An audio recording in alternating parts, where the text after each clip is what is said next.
Hello guys, welcome back to an another post market video. तो चलिए देख लेते हैं निफ्टी एंड बैंक निफ्टी में आज कौन कौन से सेटअप्स बने थे, क्या क्या पॉसिबिलिटीज़ थी यानी कहाँ पे हम ट्रेड कर सकते थे। राइट, तो आज फिर निफ्टी का एक्सपायरी भी था, तो वहाँ पे भी मैंने एक अपडेट दिया था, उसको भी हम देखेंगे कि हमने किस बेसिस पे ट्रेड लिया था, क्या क्या हमारे कन्फर्मेशन थे, स्टॉप लॉस क्या था, टारगेट क्या था। राइट, तो सिंपली अगर आप देखोगे कल का दिन जो है बहुत ही बड़ा ट्रेंड था, यहाँ पे उसी के साथ मार्केट ने गैप अप ओपन दिया। हालांकि यहाँ पे थोड़ा सा निगेटिव क्लोज हुआ था market, but gap up open होने के साथ ही साथ ये जो स्विंग ब्रेक हुआ उसी के साथ मार्केट में stop loss hurting position square of करने की वजह से यहाँ पे क्या हुआ, एक बड़ा अपमूव आ गया। और उसी के साथ क्या हुआ, फिर से प्रीवियस का जो क्लोजिंग लेवल था जहाँ से मार्केट गैप डाउन खुला था वहीं से मार्केट ने एक रिवर्स ले लिया। राइट, तो यहाँ पे कुछ सेटअप नहीं बन रहा था, ये डायरेक्टली नीचे आया, रिट्रेस हुआ, फिर से नीचे आया, तो यहाँ पे कोई भी ट्रेड सेटअप नहीं था, इसीलिए हमने सिंपली उसे अवॉइड कर दिया। उसके बाद हमने देखा कि यहाँ पे कप एंड हैंडल बन रहा है। मैंने ये अभी अपडेट कर दिया था कि यहाँ पे जो रिस्क रिवॉर्ड मुझे लग रहा है वो इतना ठीक ठाक नहीं है, क्योंकि हमने ये जो लेवल है as a support and resistance draw किया था। राइट, तो यहाँ पे क्या हुआ था, मार्केट ने यहाँ पे पहली बार यहाँ पे कोई भी रिस्पेक्ट नहीं दिखाया था। तो यहाँ पे ज़्यादा चांसेस थे कि मार्केट लाइक अगर आप यहाँ पे देखोगे यहाँ पे रिस्पेक्ट दे रहा है, तो अगर ये मार्केट यहाँ पे जाता फिर यहाँ पे ब्रेकआउट देता तो डेफिनेटली ये मूव आ सकता था, इसके ज़्यादा चांसेस होते हैं। राइट, बट यहाँ पे मार्केट ने पहले ही रेजिस्टेंस ले लिया, तो यहाँ से थोड़ा सा कंफर्मेशन लो हो गया। और एक चीज़ यहाँ पे एक वीक थी, हमारा लेवल भी था, तो यहाँ पे एक हो सकता था अगर ये थोड़ा सा नीचे आके यहाँ पे एक अपर हैंडल बना था तो शायद ये फिर से एक अच्छा खासा दे देता, लाइक हमें एंट्री का पॉइंट दे देता, यहाँ पे स्टॉप लॉस होता तो उसकी हिटिंग के चांसेस बहुत ही कम होते। राइट, बट यहाँ पे ऐसा कुछ हुआ नहीं, उसने डायरेक्टली ब्रेकआउट दे दिया, फिर इसका ब्रेकआउट दे दिया। तो मैंने यहाँ पे ये बोल दिया कि डायरेक्टली ये जो है इतना इतना अच्छा रिस्क रिवॉर्ड ट्रेड नहीं है, इसे आप सिंपली अवॉइड कर सकते हो, क्योंकि यहाँ पे जो स्टॉप लॉस हंटिंग हो सकती, लाइक यहाँ पे चांसेस थे, लाइक यहाँ पे देखो मोमेंटम कहाँ से आया था, ये लेवल से आया था, तो मार्केट रिटेस्ट करने इस लेवल तक नहीं आएगा। राइट, तो यहाँ पे देखो एक बार आया, दो बार आया, लाइक एक बार मैं यहाँ पे थोड़ा सा जूम कर देता हूँ चार्ट, आपको समझ में आएगा कि यहाँ पे कितनी बार आया था, मार्केट रिवर्स गया था, बट यहाँ से जो है स्विंग के ऊपर सस्टेन नहीं कर रहा था। राइट, अगर आप यहाँ पे देखोगे फर्स्ट टाइम यहाँ से ऊपर गया फिर रिजेक्शन लिया, फिर से यहाँ से देखो ऊपर गया फिर से रिजेक्शन लिया, फिर से यहाँ से ऊपर गया फिर से रिजेक्शन लिया। राइट, तो यहाँ पे ये इतनी बार आ चुका है, तो ये कहीं ना कहीं जो सपोर्ट है ये वीक हो चुका है, यहाँ पे बायर्स जो है इतने स्ट्रांग नहीं है। बायर्स क्या करने वाले हैं, यहाँ पे जो पिछला वाला जो स्विंग है जो मल्टीपल टाइम टेस्टेड है एंड वैलिड है, उसको मार्केट टेस्ट कर सकता है, ऐसा मेरा प्रोबेबिलिटी था। एंड सही वही लाइक वर्क हुआ मार्केट के अंदर। अगर आप देखोगे जब ये ऊपर गया यहाँ से फिर से इनगल्फिंग में आ गया, तो यहाँ पे अगर आप एग्जिट हो गए तो वो वेल एंड गुड है, क्योंकि यहाँ पे आपको दिखाई दे रहा है कि मार्केट में जो बाइंग मोमेंटम था ये फेड आउट हो गया है एंड मार्केट यहाँ से साइडवेज हो सकता है। सेम अगर आप यहाँ पे देखते हो तो यहाँ पे फिर से कंसोलिडेट किया, फिर जब ये ब्रेकडाउन दे दिया तो सारे एसएल हंट हो गए, फिर यहाँ तक मार्केट आया एंड यहीं से मार्केट ने अपना ट्रेंड जो है वो रिज्यूम कर दिया। राइट, तो इतना बड़ा पैटर्न बनाने के बाद मैं यहाँ पे इंटरेस्टेड नहीं था कि ये इतने बड़े कप एंड हैंडल को मैं ट्रेड करूँ एंड मार्केट यहाँ पे चला जाए। कल का दिन ट्रेंडी था, तो मैं यहाँ पे एक्सपेक्ट कर रहा था कि मार्केट इस जोन के अंदर लाइक पूरा दिन कंसोलिडेट करे एंड वहीं पे क्लोज हो जाए। राइट, बट यहाँ पे एक अच्छा खासा ब्रेकआउट कैंडल दिखा, फिर से यहाँ पे देखो फिर से ब्रेकआउट कैंडल दिखा, रिटेस्ट कैंडल भी दिखा, तो यहाँ पे कहीं पर भी आपने अगर ट्रेड इनिशिएट किया है ये कप एंड हैंडल में, तो डेफिनेटली लाइक यहाँ पे अगर इनिशिएट किया है तो आप को ये ट्रेड जो है वो सुधारना पड़ेगा, क्योंकि ये सही टाइम नहीं है एंट्री करने के लिए। ये कैंडल के बाद आप यहाँ पे डेफिनेटली ट्रेड जो है वो इनिशिएट कर सकते हो ये लेवल के स्टॉप लॉस के साथ। तो यहाँ पे मैं एक बार ड्रॉ कर देता हूँ, यहाँ पे अगर आप देखोगे तो रिस्क रिवॉर्ड जो है 1:2 आसानी से हिट हुआ, वो भी 3 बजे के पहले हिट हुआ। ऑर्डर जो हमारा ट्रिगर हुआ था वो 2:30 तक हुआ था, इसका मतलब हमारे पास आधा घंटा था पूरा ट्रेड में लाइक वर्क होने के लिए, तो यहाँ पे एकदम वैलिड सेटअप था। ये मैंने ट्रैक नहीं किया क्योंकि मैं जो था प्लानिंग कर रहा था फिन निफ्टी में, तो हम उसी को भी एक बार देख लेते हैं। Right, and one more thing, यहाँ पे जो मोमेंटम आया था इसके लिए ये प्राइस करेक्शन था। राइट, तो यहाँ से ज़्यादा चांसेस थे कि मार्केट यहीं पे रेजिस्टेंस लेके नीचे चला जाए, तो ये पर्सनली मैंने अवॉइड किया, क्योंकि यहाँ पे मुझे इतना कॉन्फिडेंस नहीं आ रहा था ये चार्ट को देख के, क्योंकि यहाँ पे अगर आप देखोगे फिर से क्या हुआ था, मेजर कंसोलिडेशन, ब्रेकआउट हुआ, रिटेस्ट हुआ, अगर यहाँ पे फिर से मेजर कंसोलिडेशन होता तो ये गैप अप होने के लिए कल गैप अप हो सकता था एंड यहाँ पे मार्केट क्लोज हो सकता था यहाँ पे कहीं पे। राइट, तो इसी वजह से मैंने सिंपली अवॉइड कर दिया। कल भी ट्रेंडी था तो यहाँ पे लेस चांसेस है कि मार्केट आज भी ट्रेंडी हो। राइट, अगर मार्केट इसके ऊपर ट्रेड कर रहा होता, राइट, लाइक यहाँ से जो किया मार्केट ने, अगर ये यहाँ पे कर रहा होता तो मैं फिर से एक बुलिश मूव के लिए प्लान कर सकता था। बट जो प्राइस था इस जोन के अंदर ट्रेड कर रहा था मोस्ट ऑफ द टाइम, इसीलिए मुझे कहीं ना कहीं लग रहा था कि मार्केट जो है वो साइडवेज हो सकता है, राइट। इसी की वजह से मैंने निफ्टी के अंदर इनिशिएट नहीं किया। हालांकि मैं यहाँ पे एक स्टॉप लॉस हंटिंग वाला ट्रेड लेने वाला था, 5 मिनट का कैंडल था, यहाँ पे रिटेस्ट भी हो चुका था, छोटा एसएल था, 10-12 रुपीज़ का टारगेट जो था वो डे हाई होने वाला था। ट्रेल करके एक अच्छा खासा प्रॉफिट यहाँ पे हम जनरेट कर सकते थे, राइट। यहाँ पे एक बार हम स्ट्राइक प्राइस भी देख लेते हैं कि अगर हम लाइक, हाँ यहाँ पे देखो मैंने ये एंट्री प्लॉट करके रखा था, राइट। यहाँ पे अगर आप देखोगे यहाँ पे एंट्री होता, यहाँ पे एसएल होता, ये एसएल हंटिंग का ट्रेड था, राइट। तो यहाँ पे क्या होता, जो मैं वाइजली प्ले करने वाला था, यहाँ पे मेरा एंट्री होता, यहाँ पे देखो 10-12 रुपीज़ का स्टॉप लॉस आ रहा है, बट कहीं ना कहीं मुझे ये मिलता 15 से 16 रुपीज़ के स्टॉप लॉस के अंदर, मतलब 700 से 800 रुपीज़ के इसके अंदर मिलता। एंड यहाँ पे जो मेरा टारगेट होने वाला था, अगर आप यहाँ पे देखते हो तो ये मेरा फर्स्ट टारगेट होने वाला था, राइट। तो इसे बस ट्रेल करके करके अगर आप देखोगे तो अच्छा खासा रिटर्न यहाँ पे हमने जनरेट किया होता, बट वो सेटअप के अंदर नहीं था, इसीलिए मैंने यहाँ पे कोई भी ट्रेड इनिशिएट नहीं किया। हालांकि ये अगर हम ले लेते तो 50 से लेके 60 से लेके 75 पॉइंट तक हम यहाँ पे कैप्चर कर पाते, वो भी ट्रेल करके, राइट। बट ये सेटअप नहीं था, ये हम कभी लाइक जब आपको एक्सपीरियंस आएगा 1-2 साल का, तब हम ये जो एडवांस सेटअप से इसके अंदर भी हम यहाँ पे ट्रेड करना शुरू कर देंगे। फिलहाल ये अकाउंट साइज छोटा है तो इसीलिए मैं ये ट्रेड्स नहीं लेता हूँ। लाइक अगर आप भी लेंगे तो आपका माइंडसेट थोड़ा सा डिस्टर्ब हो जाएगा, आप रैंडमली ट्रेड करना स्टार्ट करोगे, इसलिए मैं सिंपली अवॉइड करता हूँ, राइट। तो चलिए शुरुआत करते हैं, लाइक देख लेते हैं बैंक निफ्टी ने यहाँ पे क्या क्या परफॉर्म किया था। ओके, तो ये बैंक निफ्टी का चार्ट है, अगर आप देख रहे होंगे तो मैंने ये लेवल लाइक ये जोन ड्रॉ कर लिया है जहाँ से मार्केट ने 1 2 3 बार एंड आज यहाँ पे रिवर्सल ले लिया, राइट। फिर से एक डायनेमिक सपोर्ट, ये लेवल मॉर्निंग में जब ये वर्क हो रहा था तब मैंने ड्रॉ किया था। बट ये जो कंसोलिडेशन है, राइट, अगर आप यहाँ पे देखोगे तो ये मोर ओवर कंसोलिडेशन था, इसीलिए मैं इसमें एंट्री लेने के लिए इंटरेस्टेड नहीं था, राइट। बट यहाँ पे अगर आप देखोगे डाउनफॉल हुआ, यहाँ पे ये फ्लैग पैटर्न बनने का ट्राई कर रहा था, यहाँ पे कहीं ना कहीं ऐसा फ्लैग पैटर्न बन रहा था, यहाँ से अगर ये ब्रेक डाउन होता तो डेफिनेटली मैं ट्रेड लेता, यहाँ से भी ब्रेक डाउन होता तो मैं डेफिनेटली ट्रेड ले लेता। बट यहाँ पे ये जब ये ब्रेक डाउन हुआ तब मुझे कॉन्फिडेंस ही नहीं आया इस ट्रेड में एंट्री करने का। हालांकि यहाँ पे एक अच्छा खासा टारगेट तो हिट हुआ था 70-80 पॉइंट्स का, बट फिर भी मैं यहाँ पे इंटरेस्टेड नहीं था, राइट। वो क्यों नहीं था, अगर आप देखोगे मैं आपको यहाँ पे मल्टीपल रीजंस बता देता हूँ कि यहाँ पे मैं क्यों इंटरेस्टेड था पहले ट्रेड लेने के लिए, राइट। यहाँ पे देखो क्या हो गया, एक सेकेंड, एक बार मैं ये टेक्स्ट डिलीट कर देता हूँ। यहाँ पे हम देखेंगे कि यहाँ पे अगर आप देखोगे ये क्या हो गया हमारा कप एंड हैंडल पैटर्न, क्या इसका ब्रेकआउट हुआ, नहीं हुआ। उसके बाद क्या बना, inverted cup and handle pattern, right. तो इसकी वजह से मैं ज़्यादा इंटरेस्टेड था। और एक देखो इस छोटे से अंदर यहाँ पे था, राइट, बट यहाँ पे बाइंग मोमेंटम कहाँ से स्टार्ट हुआ था, यहाँ से एंड यहाँ से। अगर ये थोड़ा सा नीचे क्लोज होता तो मैं डायरेक्टली इस ट्रेड में जंप करता, बट ये क्लोज नहीं हुआ, इसीलिए मैंने कंफर्मेशन का वेट किया, राइट। अगर आप देखोगे ये वाला था हमारा कप एंड हैंडल पैटर्न, बिल्कुल वैलिड था, यहाँ से रिजेक्शन भी आया था, हैंडल भी क्लियरली विजिबल है, स्टॉप लॉस भी छोटा है, टारगेट भी जो है हमारे अच्छे खासे होने वाले थे, राइट। बट ये उतना अच्छे से यहाँ पे क्लोज नहीं हुआ, इसीलिए हमने इसे सिंपली अवॉइड किया। उसके बाद देखो फिर से ये कप एंड हैंडल बन गया, बट ये कैंडल यहाँ पे क्लोज नहीं हुआ, राइट। अगर यहाँ पे ये छोटा कैंडल बनता, अगर ये ग्रीन कैंडल नहीं बनता तो डेफिनेटली यहाँ पर भी मैं फिर से एक एंट्री कर लेता। बट यहाँ पे क्या हुआ देखो, फिर से ये बन गया यहाँ पे ग्रीन कैंडल, यहाँ पे देखो यहाँ पे तो क्लोज हुआ नहीं, बट यहाँ पे ग्रीन कैंडल बन गया, तो मैंने सिंपली अवॉइड कर दिया। फिर एक इनगल्फिंग कैंडल के साथ डाउनफॉल हो गया, फिर भी देखो ये हमारा लेवल ब्रेक नहीं हुआ। लेकिन जब ये लेवल ब्रेक हुआ, नीचे क्लोज होना स्टार्ट हुआ, यहाँ से ऊपर की साइड बहुत सारे विक्स थे, तो यहाँ पे सिंपली हम क्या करते हैं, जहाँ पे थोड़ा सा हमें डाउट लगे हम यहाँ पे सिंपली अवॉइड करते हैं।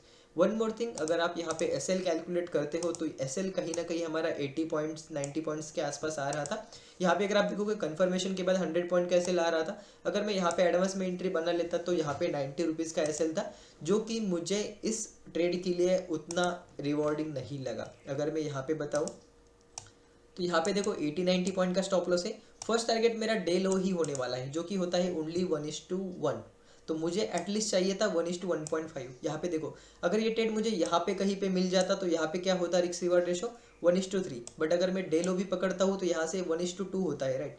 तो यहाँ पे मुझे मिला नहीं, इसीलिए सिंपली मैंने उसे छोड़ दिया, राइट। उसे मैंने ट्रैक नहीं किया, उसको मैंने लाइक यहाँ पे छोड़ दिया कि यार मार्केट जो है अब ये बड़े जोन में कंसोलिडेशन में फंस चुका है, कल ट्रेंडी था तो शायद आज यहीं पे घूमता रहे, 3 बजे के बाद ब्रेकआउट दे, राइट। 3 के बाद आपने देखा होगा मोस्टली मार्केट जो है क्लोजिंग के टाइम पे ब्रेकआउट देता है। तो यहाँ पे ऐसा कुछ हुआ नहीं, सिंपली से अवॉइड कर दिया। उसके बाद मैंने यहाँ पे वेट कर रहा था कुछ डबल बॉटम पैटर्न का, राइट। बट यहाँ पे देखो क्या हुआ, डबल बॉटम ये इतना देर कंसोलिडेट किया, ऊपर गया फिर से कंसोलिडेट किया, ऊपर गया फिर से कंसोलिडेट किया। यहाँ पे एक पैटर्न हो सकता था, अगर आप यहाँ पे एक चीज़ में एक काम करता हूँ, ये जो लेवल मैंने इंट्राडे के लिए ट्रेंड लाइंस ड्रॉ करी थी उनको मैं डिलीट कर देता हूँ, राइट। ये थोड़ी काम की है। यहाँ पे देखो, यहाँ पे क्या सेटअप बन रहा था, यहाँ पे देखो बन गया cup and handle pattern, definitely बन गया, ओके। यहाँ पे देखो क्या हुआ, ट्रेंड लाइन का ब्रेकआउट हुआ, रिटेस्ट हुआ, फिर से अपसाइड गया गया। तो यहाँ पे क्या मिल रहे हैं हमें, मल्टीपल कन्फर्मेशन। तो ठीक है, बाय ट्रेड हम इनिशिएट करेंगे इसके ऊपर। यहाँ पे देखो एसएल कितना आ रहा है, यहाँ तक भी पकड़ते हो तो 93 पॉइंट का आ रहा है, बट यहाँ पे फर्स्ट टारगेट कितना आ रहा है, यहाँ पे देखो ऑलमोस्ट इतना आ रहा है। तो यहाँ पे हमें ट्रेड लेने का कोई सेंस बनता है क्या, नहीं। चलो ठीक है, हमने मान लिया कि हमने ये ट्रेड जो है यहाँ पे ले लिया। स्विंग पे जो हैंडल था यहाँ पे हमने 77 पॉइंट का ऐसे लगा दिया, बट इसमें हमें एंट्री का चांस ही नहीं मिला, राइट। यहाँ पे मैं वेट कर रहा था यहाँ पे कहीं पे क्लोज होने का, बट मार्केट ने क्या किया, यहाँ पे क्लोज दे दिया। जब ये रिटेस्टिंग के लिए आ रहा था, ट्रस्ट मी गाइस, जब ये कैंडल जो था, राइट, यहाँ पे अगर आप ये पिन बार देखोगे, ये जो कैंडल था ये जब यहाँ पे आ रहा था तब ऐसा लग रहा था कि यहाँ पे जो ब्रेकआउट के ऊपर बायस स्ट्रैप हुए हैं वो सारे के सारे एग्जिट कर रहे हैं, मार्केट डायरेक्टली यहाँ तक आ सकता था या फिर यहाँ तक आ सकता, ऐसा मुझे लग रहा था, राइट।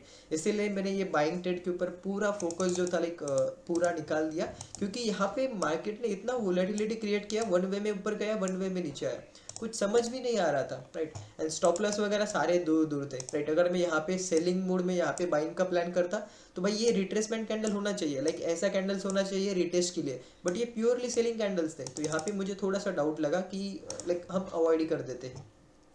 यहाँ पे देखो फिर से अगर आप रिटेस्ट के ऊपर ये ट्रेड इनिशिएट कर देते इस कैंडल के क्लोजिंग के ऊपर, स्टॉप लॉस कहीं ना कहीं आपको फिर से ये लेवल लगाना पड़ सकता था। टाइम कम था इसीलिए आप अगर इसे अवॉइड भी करते तब भी चल जाता, क्योंकि यहाँ पे सेम टाइम पे निफ्टी में एक अच्छा खासा एंट्री मिला था। बैंक निफ्टी में थोड़ा लेट मिला, बट निफ्टी में एक यहाँ पे अच्छा खासा एंट्री मिला। बैंक निफ्टी में नो डाउट यहाँ पे 100 रुपीज़ से ज़्यादा एसएल था, बट टारगेट जो था आपके पास लाइक अभी इस मोमेंट के बाद आपको यहाँ पे कॉन्फिडेंस आ जाता, आप जो है इस स्विंग तक टारगेट आसानी से ले सकते थे, जो कि 1:2 होता है, राइट। ये हम ट्रेड सारे के सारे करेंगे, बट कहीं ना कहीं थोड़ा सा एक्सपीरियंस के बाद जब हमारा अकाउंट 5 टाइम्स ग्रो का, हमने कहा है कि हम एक लॉट के साथ सारे के सारे ट्रेड्स करेंगे, आइदर एसएल हिट हो या फिर टारगेट हिट हो, राइट। तब क्या होगा, हमारे पास रिस्क जो लेने की जो कैपेसिटी है वो बढ़ जाएंगी। अभी हमारा अकाउंट जो हम यूज़ कर रहे हैं 20 से लेकर 25K तक हम यहाँ पे यूज़ कर रहे हैं, लाइक 25K फंड था हमारे इसके अंदर, 20K के आसपास हम यहाँ पे यूज़ कर रहे हैं, राइट। तो इसके साथ ये जो बड़े ट्रेड्स होते हैं जिनका एसएल 1500-1600 रुपीज़ या फिर 1000 रुपीज़ से ज़्यादा होता है, उसके अंदर हम यहाँ पे एंट्रीज नहीं करते हैं, क्योंकि हमें हमारा जो है कैपिटल प्रोटेक्ट करना है। प्रॉफिट जो है हम सेकेंडरी कमा लेंगे, कभी ना कभी मार्केट से कमा लेंगे, राइट। तो ये था बैंक निफ्टी के लिए अच्छा खासा लाइक यहाँ पे अपॉर्चुनिटी मिला था। ये जो मैंने कहा था, यहाँ पे देखो कि ये कप एंड हैंडल, छोटा कप एंड हैंडल, इनका सिर्फ यही लॉजिक है कि यहाँ पे ये कंसोलिडेट कर रहा था, यहाँ पे क्लोज नहीं हुआ, फिर जब ये क्लोज हुआ तो यहाँ पे दोजी दोजी बढ़ने लगे, तो इसके अंदर हमने यहाँ पे ट्रेड इनिशिएट नहीं किया। हालांकि इस ट्रेड में अगर आप यहाँ पे देखोगे तो यहाँ पे अच्छा खासा प्रीमियम स्पाइक हुआ था, 70 पॉइंट से लाइक 50 से लेकर 70 पॉइंट इसमें हमें दिया था प्रॉफिट, बट हमने यहाँ पे एंट्री नहीं लिया क्योंकि हमें यहाँ पे ये रिस्क रिवॉर्ड उतना अच्छे से नहीं लगा था। एक बार लेवल को हम देख लेते हैं। ये जो लेवल है सिंपली हम यहाँ पे भी रख सकते हैं या फिर यहाँ पे भी रख सकते हैं, क्योंकि यहाँ पे अगर आप देखोगे कहीं ना कहीं थोड़ा सा वोलेटिलिटी मार्केट है, यहाँ पे टच नहीं हुआ, यहाँ पे सपोर्ट लिया है, तो ये थोड़ा सा रिस्की हो जाएगा कल हमें ट्रेड करने के लिए। बट अगर पैटर्न बनता है फ्रेश तो यहाँ पे बड़े बड़े टारगेट जो है लाइक स्पेस है हमें मार्केट के अंदर बड़े टारगेट्स लेने के लिए। अपसाइड भी अगर हम देखेंगे तो अपसाइड बड़े टारगेट है हमें लाइक लेने के लिए, तो डेफिनेटली कहीं पर भी पैटर्न बने, कोई भी पैटर्न बने, हम ट्रेड करेंगे, क्योंकि ये कंटिन्यूएशन का साइन है। यहाँ पे बड़ा मोमेंटम हुआ, मार्केट ने फिर से एक ग्रीन कैंडल दे दिया है, तो यहाँ पे कंटिन्यूएशन हो सकता है, शायद इस हाई के ऊपर हमें और एक मोमेंटम मिल सकता है, या फिर इसका लो फिर से ब्रेक करता है तो मार्केट जो मोमेंटम है यहाँ तक एंड यहाँ तक आ सकता है, क्योंकि यही दो लेवल है जहाँ से मार्केट रिट्रेस हो सकता है। अगर मार्केट कंसोलिडेट करता है तो हमें सिंपली हमारे इस ट्रेड से निकल जाना है, एंड अगर ट्रेंडी होता है तो हमें इसमें एंट्री करना है, राइट, मतलब होल्ड करना है ट्रेड को स्टॉप लॉस या फिर टारगेट तक। निफ्टी का ये मैं डिलीट कर देता हूँ। निफ्टी में आपने देखा होगा यहाँ पे ये कप एंड हैंडल भी वैलिड था, बट ये बहुत ही ऊपर क्लोज हुआ, इसीलिए यहाँ पे तो एंट्री ट्रिगर नहीं हुआ, बट यहाँ पे नो डाउट एंट्री ट्रिगर हो जाता, यहाँ से एक अच्छा खासा प्रॉफिट आप कमा सकते थे, राइट। मैंने पर्सनली नहीं लिया क्योंकि यहाँ पे अगर आप देखोगे स्विंग यहाँ पे है, तो यहाँ पे स्विंग जो है वो टेस्ट नहीं हुआ, राइट। यहाँ पे स्विंग टेस्ट हुआ, बट ये अगर ये यहाँ पे रिस्पेक्ट हो जाता तो यहाँ पे जो कप एंड हैंडल बनता, डेफिनेटली मैंने बोला था कि इसमें यहाँ पे मैं ट्रेड कर सकता था, लाइक डेफिनेटली मैं ट्रेड करता, राइट। एक बार फिर निफ्टी को भी देख लेते हैं। यहाँ पे ड्राइंग्स जो थी मॉर्निंग की, जहाँ पे मैंने स्टेटस अपडेट दिया था इंस्टाग्राम के ऊपर, वो यहाँ पे वैसे की वैसे ही है। यहाँ पे अगर आप नोटिस करोगे, मैं 1 मिनट के ऊपर स्विच कर देता हूँ जहाँ पे हमने एनालिसिस किया था, राइट। तो फर्स्ट मैंने यहाँ पे मैं ब्रेकडाउन का यहाँ पे वेट कर रहा था, बट ये ब्रेकडाउन नहीं हुआ, इसीलिए यहाँ पे कोई भी एंट्री ट्रिगर नहीं हुआ। फिर यहाँ पे इस रेजिस्टेंस के ऊपर बायर्स ट्रैप बना के जब मार्केट नीचे जाता तब मैं यहाँ पे इंटरेस्टेड था, बट यहाँ पे क्या हुआ, अगर आप यहाँ पे नोटिस करोगे, यहीं से रेजिस्टेंस लिया एंड यहीं से मार्केट नीचे जाने लगा, बट जब भी नीचे जाता फिर से रिकवर करके ऊपर आता। तो यहाँ पे मुझे थोड़ा सा लेस प्रोबेबिलिटी सेटअप लगा, क्योंकि नीचे से ये जो बायर्स ने होल्ड किया था, ये बायर्स आखिर तक होल्ड करने वाले थे। तो यहाँ पे मैंने सोचा चलो इस ब्रेकडाउन के ऊपर ही हम ट्रेड लेंगे, बट यहाँ पे ये आखिर तक आया नहीं, इसीलिए मैंने यहाँ पे कोई भी ट्रेड जो है वो इनिशिएट नहीं किया। ओके, यहाँ पे आपको एक ट्रेड दिख रहा होगा, ये ऑलमोस्ट मैं आपको यहाँ पे एक्सप्लेन कर देता हूँ कि यहाँ पे मैंने कब लिया था ये ट्रेड। ओके, तो यहाँ पे 1 मिनट के ऊपर आते हैं। जब हमारे पास एक बार मैं ये डिलीट कर देता हूँ, ये ट्रेड लाइन में डिलीट कर देता हूँ। मैंने जो 40 रुपीज़ का स्ट्राइक प्राइस अपडेट लिया था, इसके अंदर मैंने ट्रेड नहीं लिया क्योंकि ये सेफ साइड नहीं था। यहाँ पे अगर आप देखोगे तो ये ट्रेड लाइन जो जा रही है यहाँ से कनेक्ट हो रही है, राइट। यहाँ पे देखो क्या हो रहा है, यहाँ से ट्रेड लाइन कनेक्ट हो रही है। नो डाउट बाद में मैंने ये ट्रेड लाइन मॉडिफाई करके ऐसा कुछ किया, राइट। तो ये बाद में बना, बट जब ये नहीं था तब मेरे पास ये वाला ट्रेड लाइन था, राइट। तो यहाँ पे देखो क्या हुआ, मार्केट ने यहाँ पे ब्रेकडाउन दे दिया, राइट। यहाँ पे ब्रेकडाउन दे दिया, मार्केट ने यहाँ पे क्या किया, ब्रेकडाउन दिया। रिटेस्ट के ऊपर मैंने यहाँ पे बाय किया, सेम कैंडल हाई का स्टॉप लॉस था, एक ही मिनट के अंदर स्टॉप लॉस हिट हो गया। एंड उसी के अंदर हम अगर देखेंगे तो कहीं ना कहीं, ओके, तो ये आता है ऑलमोस्ट हमने बाय किया था 115 के ऊपर, राइट। 1 मिनट के ऊपर आते हैं। ओके, तो यहाँ पे भी शायद ट्रेंड लाइन का ब्रेकआउट हुआ था, जैसे कि मुझे पता है, फाइन। तो 115 यही है क्या, चलो देख लेते हैं। चलो 115-16 के आसपास यहाँ पे कहीं पे रेटेस्ट के ऊपर मैंने बाय किया था, यहाँ पे कहीं पे सेम स्टॉप लॉस था, राइट। यहाँ पे देखो जैसे ही रिवर्स हुआ मैंने यहाँ से निकल गया, तो 350 रुपीज़ का कुछ यहाँ पे इस ट्रेड में लॉस हुआ। अगर ये चला जाता तो यहाँ पे मुझे कहीं ना कहीं 30 रुपीज़ तक का यहाँ पे मुझे गेन था। तो यहाँ पे 1:3 का रिस्क रिवॉर्ड लेके मैं यहाँ पे जा रहा था, बट यहाँ पे मार्केट ने थोड़ा सा रिवर्स कर गया। उसके बाद ही मैंने जो मेरा सेटअप था वो मैंने अपडेट किया, क्योंकि अगर आप देखोगे तो ये मैंने अपडेट उसके बाद ही किया था, राइट। तो इसी की वजह से जब यहाँ पे मेरा स्टॉप लॉस सेटिंग हुआ, इसीलिए मैंने सोचा कि यहाँ पे जब बायर्स ट्रैप बन जाएगा तब मूवमेंट जो है वो फास्ट आएगा, तभी मैं यहाँ पे एंट्री करूँगा। इसीलिए मैंने इस सारे के सारे रिटेस्ट के ऊपर कभी भी एंट्री नहीं किया। नो डाउट अगर हम यहाँ पे एंट्री कर दे तो यहाँ पे लाइक 20 से 25 रुपीज़ हम आसानी से यहाँ पे प्रॉफिट जो है वो गेन कर सकते थे, राइट। बट यहाँ पे मैं मोर ओवर यहाँ पे इंटरेस्टेड था, जब बायर्स ट्रैप बनेगा तब हम यहाँ पे एंट्री करेंगे, राइट। बट यहाँ पे बायर्स ट्रैप बना नहीं, तो हमने आखिर तक इसमें कोई भी एंट्री नहीं लिया, राइट। एंड हालांकि जो रिस्क था हमारा वो ट्रिगर हो चुका था, इसीलिए मैंने बाइंग साइड के लिए कोई भी प्लान नहीं किया। अगर आप यहाँ पे देखोगे, यहाँ पे ये हेड एंड शोल्डर बन सकता था, बट ये इतना अच्छे से नहीं बना। सुबह से हम सेलिंग के लिए ट्राई कर रहे थे, जब मार्केट ने ब्रेकआउट दिया तो ये बड़े लेवल के साथ दे दिया, यहाँ पे देखो बड़ा ब्रेकआउट दे दिया। एंड जब ये रिटेस्टिंग करने आया तो यहाँ पे इतना सेलिंग आ रहा था कि ऐसा लग रहा था कि मार्केट डायरेक्टली नीचे आएगा। तो हमने क्या किया, सिंपली यहाँ पे अवॉइड किया। उसके बाद यहाँ पे एक ट्रिगर हो जाता, सेम बैंक निफ्टी में जिस टाइम पे ट्रिगर हुआ था सेम उसी टाइम पे यहाँ पे ट्रिगर हो जाता। But stop loss and target जो थे उतने कॉन्फिडेंस नहीं दे रहे थे, क्योंकि ये प्योरली सेलिंग था। अगर ये छोटे छोटे कैंडल्स होते तो डेफिनेटली हम इसके अंदर ट्रेड करते। लाइक जो रिट्रेसमेंट होता है, मैं आपको एक बार दिखा देता हूँ। यहाँ पे देखो ये हो गया अपमूव, ये होता है रिट्रेसमेंट कैंडल। यहाँ पे देखो कैंडल का साइज छोटा है, ग्रीन कैंडल से इसके अंदर, राइट। सेम अगर आप यहाँ पे देखते हो तो ये अगर बाइंग साइड हुआ तो ये हुआ रिट्रेसमेंट, राइट। यहाँ पे अगर आप फिर से देखते हो, अगर ये सेलिंग साइड है तो यहाँ पे देखो ये रिट्रेसमेंट कैंडल है, राइट। ये जो कैंडल है ये रिट्रेसमेंट कैंडल है। बट ये जो कैंडल आप दिखाई दे रहे हैं आपको यहाँ पे, ये जो है रिट्रेसमेंट कैंडल नहीं है, ये प्योरली सेलिंग था। यहाँ पे फिर से बायर्स ने पुश कर दिया, फिर से बायर्स विन हो गए। तो यहाँ पे वोलाटिलिटी था, मार्केट इतना अच्छे से बिहेव नहीं कर रहा था, राइट। इसी के साथ जो है हमारा वो दिन यहाँ पे क्लोज होता है। एक बार हम निफ्टी को भी देख लेते हैं कि निफ्टी के अंदर हमें कल कौन कौन से सेटअप्स मिल सकते हैं, राइट। तो सिंपली ये लेवल जो है मैं यहाँ पे लेके आता हूँ। उसके बाद हम यहाँ पे एक लेवल और ड्रॉ करेंगे इस वाले स्विंग के आसपास। तो देखते हैं यहाँ पे कहीं पे कहीं हमें यहाँ पे मिलता है चांस या नहीं, राइट। तो यहाँ पे देखो कि ये थोड़ा सा जोन हमारे लिए नो ट्रेडिंग जोन जैसा होने वाला है। एक बड़ा जोन है, इसके अंदर हम देखेंगे कि क्या कर सकते हैं क्या नहीं कर सकते। फिलहाल मार्केट एक स्ट्रॉन्ग क्लोज हुआ है, तो यहाँ पे इसके ऊपर हम क्या करेंगे, बाइंग का प्लान करेंगे। एंड इसका जो स्विंग है, ये वाला जो स्विंग है, इसके नीचे हम सेलिंग का प्लान करेंगे, क्योंकि कहीं ना कहीं यहाँ पे ऐसा हेड एंड शोल्डर पैटर्न भी बन सकता है। तो इसके नीचे अगर यहाँ पे कोई छोटा पैटर्न बना के जाता है तो सेलिंग के लिए जाएंगे। बट ये जो बड़ा कपर हैंडल बनेगा तो उसके अंदर हम बाइंग के लिए बैठेंगे, क्योंकि यहाँ पे बाइंग मोमेंटम मार्केट के अंदर दिख रहा है। Okay guys, that's it for today, see you tomorrow on the next post market video. तब तक के लिए have a good day, bye bye.